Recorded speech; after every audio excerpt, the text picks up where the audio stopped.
Mitolyn claims to, quote, unlock your metabolic power by suggesting that higher levels of mitochondria in the body leads to weight loss. They reference a study to back this up, but there's a catch. So the study they cite focuses on mitochondrial counts in leukocytes, a type of immune cell that fights infections. It found that people with lower mitochondrial counts tend to have higher body weight and BMI. However, the study doesn't say anywhere that low mitochondrial counts cause weight gain. Instead, it points out that low mitochondrial counts are a sign of high levels of oxidative stress, a problem linked to health issues like diabetes and cardiovascular disease. These conditions, not the mitochondria themselves, are likely the real culprits behind weight gain. In other words, mitochondrial levels are more of a side effect, not the root cause. They're merely using mitochondrial levels as a way to determine how serious the levels of oxidative stress were in the body. The study also makes it clear that artificially boosting mitochondrial counts won't solve the underlying metabolic or oxidative stress issues contributing to obesity. Instead, it emphasizes that maintaining a healthy lifestyle is key to better weight management, which would naturally reduce oxidative stress and improve mitochondrial levels. By the way, if you like deep analysis about supplements like Mitolyn, make sure to subscribe and hit the notification bell. I review a lot of them in this channel. Other studies cited by Mitolyn echo this. People with high oxidative stress and thus low mitochondrial counts tend to be overweight, while those with low oxidative stress and higher mitochondrial counts are generally healthier. None of these studies suggest that it's the mitochondrial counts that are contributing to the weight, or that increasing mitochondrial counts will lead to weight loss. So Mitolyn's claims are misleading. There's no evidence that supplements or drugs can boost mitochondrial counts for better weight loss purposes. But let's dig deeper. Do any of Mitolyn's ingredients actually help with weight loss?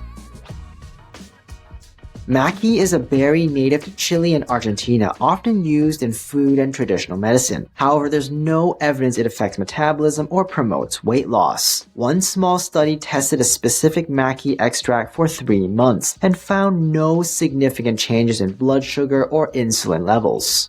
Rhodiola and schisandra are traditional herbs often marketed for stress reduction and fighting fatigue. But when it comes to weight loss, zero human evidence suggesting they have any effect. Hematococcus is a type of algae best known for its natural source of astaxanthin, an antioxidant similar to beta-carotene. While it's often hyped for eye-related health benefits, there's no proof it helps with metabolism or weight loss. A small study on pre-diabetic adults tested astaxanthin for 12 weeks and found no meaningful improvement in blood sugar levels compared to a placebo. Amla is also known as Indian gooseberry. It has a number of traditional health benefits, but weight loss isn't one of them. In a study on overweight individuals, taking amla extract for 12 weeks had no effect on body weight or BMI. However, it may have some minor benefits for cholesterol and blood sugar. For cholesterol, small studies suggest amla extract can help improve lipid profiles. For blood sugar, a study in type 2 diabetics found that taking standardized amla extract for 90 days reduced blood sugar levels. But here's the catch. These studies use doses of 0.5 to 3 grams of standardized extract, or up to 12 grams of raw amla fruit extract, far more than what Mitolyn contains. Cocoa is the key component of dark chocolate, but don't expect it to help with weight loss. A study on overweight women found that consuming cocoa daily for 18 weeks had no extra effect on weight loss compared to not consuming it. However, cocoa may offer minor benefits for blood sugar and cholesterol. Small studies suggest it can help reduce blood sugar levels in diabetics, though it doesn't significantly impact overall glucose metabolism or HbA1c, meaning that it's probably not that useful. For cholesterol, cocoa may lower LDL and triglyceride levels, but the effective doses range from 1 to 54 grams daily. Again, far more than what Mitolyn provides. So, does Mitolyn work? Absolutely not. At least not for weight loss. None of its ingredients have been shown to help humans shed pounds or increase mitochondrial function. A few, like amla and coca, might have mild benefits for blood sugar and cholesterol, particularly in diabetics, but the doses required to see benefits are significantly higher than what you'd get from Mitolyn. If you want to replicate its intended effects more effectively, you'd be better off mixing amla powder and coca powder into a daily smoothie. Even then, it won't help you lose weight, just slightly improve blood sugar and cholesterol levels if you're diabetic. If managing blood sugar is your goal, berberine is a far better option. Not only does it improve glucose control, but it may actually have a small impact on weight.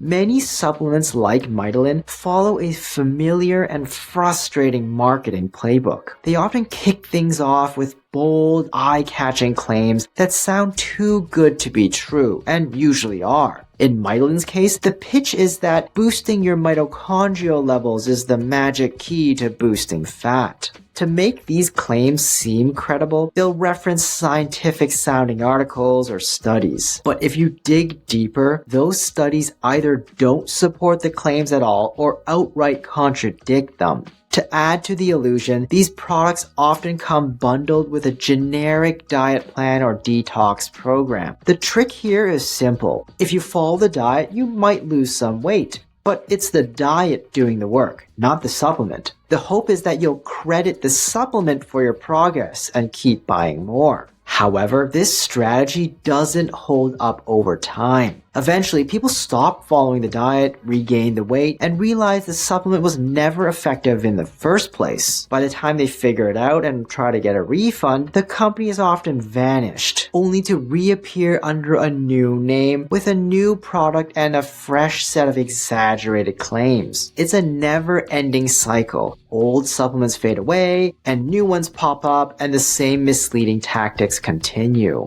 The goal is always the same, to keep consumers hooked on buying ineffective products under different brand names over and over again. Mitolyn is selling for around $60 per month. If I wanted to replicate what it was trying to do more effectively, I just use a pure amla or coca powder. A much better quality amla or coca powder is a mere $1 to $2 a month, and berberine, which would be far more effective, is only $7 to $10 a month. Rating Mitolyn by effectiveness for weight loss, I'm giving it an F. It's completely useless for weight loss. Rating it by cost, I'm giving it an F. Far more effective treatments exist for far cheaper. Rating it for safety, I'm giving it a C. Although the listed ingredients are unlikely to be harmful, these sketchy supplements do not have transparent ingredient lists and may be adulterated with other harmful substances. Overall rating, I'm giving an F. I would recommend you stay away from it. Hi, I'm Dr. Brian Young. Do you think it's worth it? Let me know in the comments down below. If you found this video helpful, please subscribe to the channel and leave me a like. Hit the notification bell if you want to stay up to date, and share this video with someone you know who can use the info.